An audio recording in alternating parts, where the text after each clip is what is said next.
3 porcellini.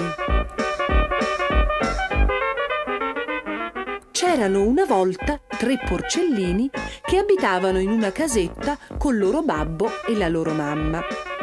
Quando crebbero, la casa divenne troppo stretta per tutta la famiglia. «Qui non ci stiamo più», disse la madre un giorno.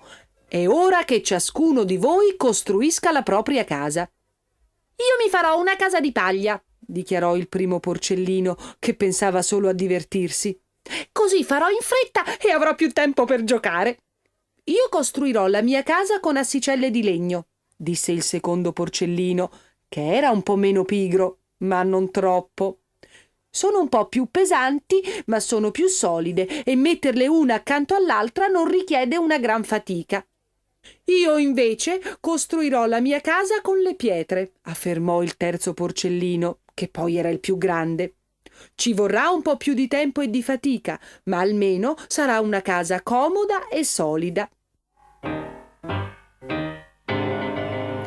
Il primo porcellino aveva appena finito la sua casa di paglia quando udì bussare alla porta. «Porcellino, porcellino, ti prego, lasciami entrare», disse un grosso lupo nero, pregustando già un pranzo a base di cotolette di maiale. «Ma nemmeno per tutto l'oro del mondo», rispose il primo porcellino sprangando la sua porta di paglia. Il lupo ringhiò. «E allora io soffierò e soffierò fino a distruggere la tua casa». E fu proprio quel che fece.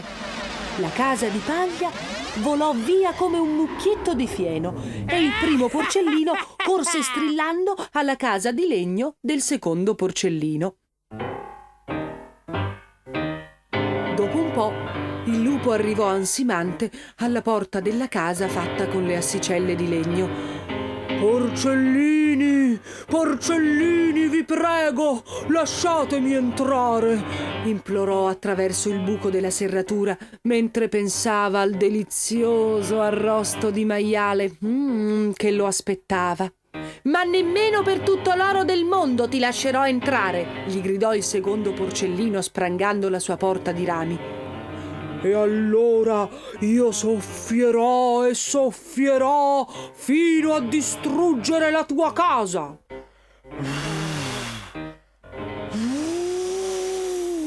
E fu proprio quel che fece. La casa di legno volò via come le scintille di un falò e i 2 porcellini corsero strillando alla casa di pietra del loro fratello maggiore. Il lupo arrivò ansimante dietro di loro e ringhiò attraverso il buco della serratura. «Porcellini, porcellini, per piacere, fatemi entrare!»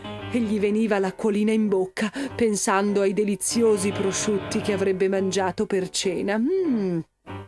«Ma nemmeno per tutto l'oro del mondo ti lascerei entrare», dichiarò il terzo porcellino e sprangò la pesante porta di quercia della sua casa di pietra. Il lupo sghignazzò. «E allora io soffierò e soffierò fino a distruggere la tua casa».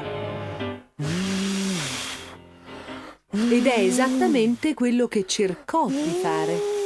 Soffiò e soffiò, e poi soffiò e risoffiò.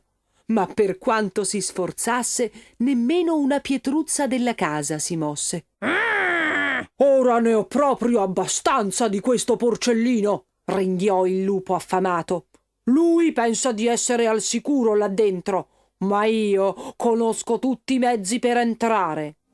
Andò a prendere una scala e si arrampicò sul tetto della casa di pietra. «3 porcellini per pranzo», pensava. «Gnam gnam gnam», e si accinse a calarsi dentro il camino. Intanto i 3 porcellini avevano sentito il lupo camminare sul tetto. «Oh, poveri noi!» gemette il primo porcellino. «Che faremo ora?» strillò il secondo, ma il terzo porcellino seguitò tranquillamente a preparare il pranzo, attizzando il fuoco e rimestando la pentola piena di minestra bollente. Il lupo scivolò dentro il camino e splash! Cadde dentro la pentola di minestra bollente. Si udì un grande strillo e poi più niente.